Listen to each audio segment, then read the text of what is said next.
Hi, I'm Saizo and today I will explain you how armor penetration works in League of Legends. I know that even some pro players do not fully understand it, so no matter if you're a pro or beginner, I'll make it look easier for you. We first need to make clear that there are 4 different types of shredding armor, which are being calculated in a fixed order. First, we subtract flat armor reduction. Rengar has it for instance, or Corki, but also Baron Nashor's auto attacks, which many people do not know. This stacks additively and reduces armor by a flat amount and can reduce a target's armor below 0. Then we subtract percentage armor reduction, for instance Garen E or Wukong Q, but you can also buy it with Black Cleaver. This stacks multiplicatively and reduces the target's total armor by a percentage amount from what your whole team can benefit. Then we subtract percentage armor penetration. For instance, Lord Dominik's Regards has it, or Darius E or Nyla passive. This works the same as the percentage armor reduction, so it stacks multiplicatively, but the difference is that only the buyer itself profits from the armor shred. There's also the special case of Yasuo that I want to mention here, like who else has it, should it be, who has percentage bonus armor penetration for 15 seconds after using his ultimate, which only reduces 50% of the bonus armor of the target. So the base armor stays the same. The last thing that we have to subtract is the flat armor penetration, which is also called lethality. This stacks additively again, and it reduces the target's armor by a flat amount. Lethality does scale with level, starting with 63% at level 1 and scales up to 100% at level 18. So to sum it up, first we subtract the flat armor reduction, like Rengar and so on, then the percentage armor reduction, then percentage armor penetration, so first Black Cleaver, then Lord Dominik's, and last we subtract the lethality of the enemy's armor. So that's how it works, like this is the fixed order.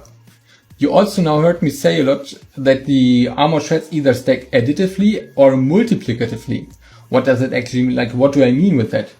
Stacking additively means, and we find this at the flat armor shreds, that for each point of armor shred you buy, you actually get the full value.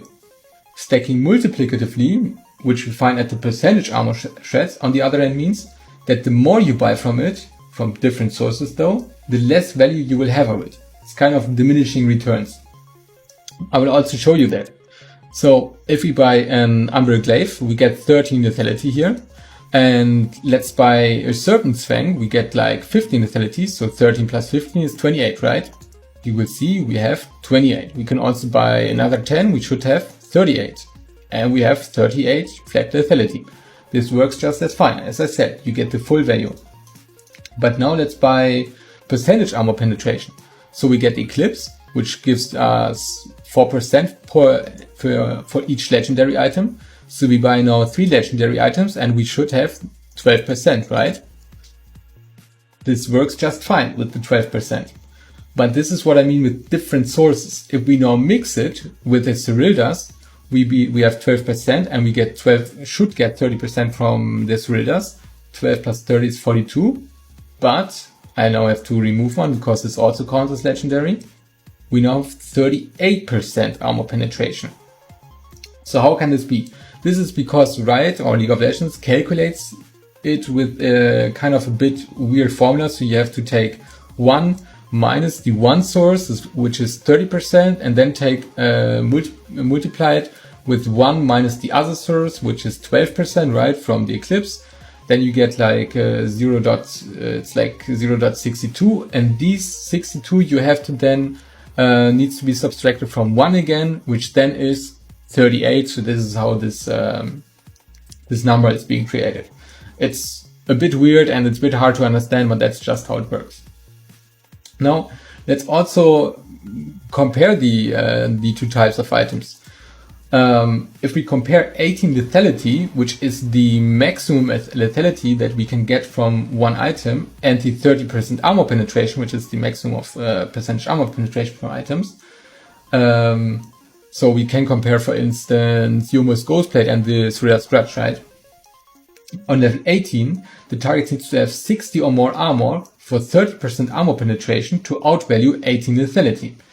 On level 9, that's now because I said lethality scales, this 18 lethality actually grants you 14.4 flat armor penetration, so not the 18, but a bit less, which starts being outvalued from these 30% armor penetration if the target has 48 armor or more.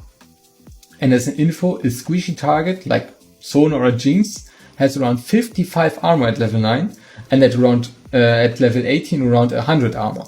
So you could maybe say now, oh, should I buy early percentage armor penetration then? Is that what you're trying to tell me here? Well, that's not quite correct, because there is 3 points that we have to take into consideration here. The first one is the AD difference, because all of the lethality items here grant at least 50 or 55 to 60 AD, compared to when we look at the bottom ones here, we have 45, 34 at Dominic's, 40 at Mortal Miner, and 50 at Black Cleaver, with 50 on Black Cleaver being on the bottom end of the lethality items. So all of these grant less AD than the upper ones. So we do not only have to look at the lethality, but also at the AD, right? It's very important for damage output. Then the second point is the build path, because in the lethality items, we always have Serrated Dirk, which is a very great item. It's so strong. You spike so hard on it if you already have this in the lane. And it's just, you buy Serrated Dirk and you can immediately boom, like, boom, I have like superpowers. And if we look now at the build path of the bottom items here, there is no such thing as like great part item spikes here. You need to have the item completed for it to be actually strong. Before that, you don't really have anything there, like just something. It's not that great, but the lethality item is very awesome build path always.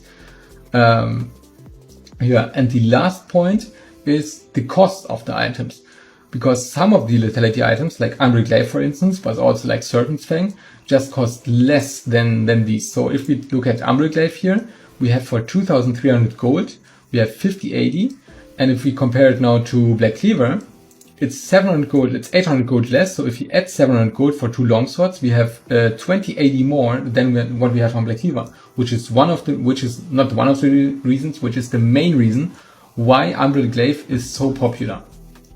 It's just the cheap cost, it's just super efficient. Just keep that in mind. Buying percentage armor pen in the late game is pretty much safe saying, but also you now have an idea of when exactly and why you should do that. I hope that I could help you again, and like the video and follow me for more educational League of Legends content. I'd really appreciate that a lot, and ciao ciao.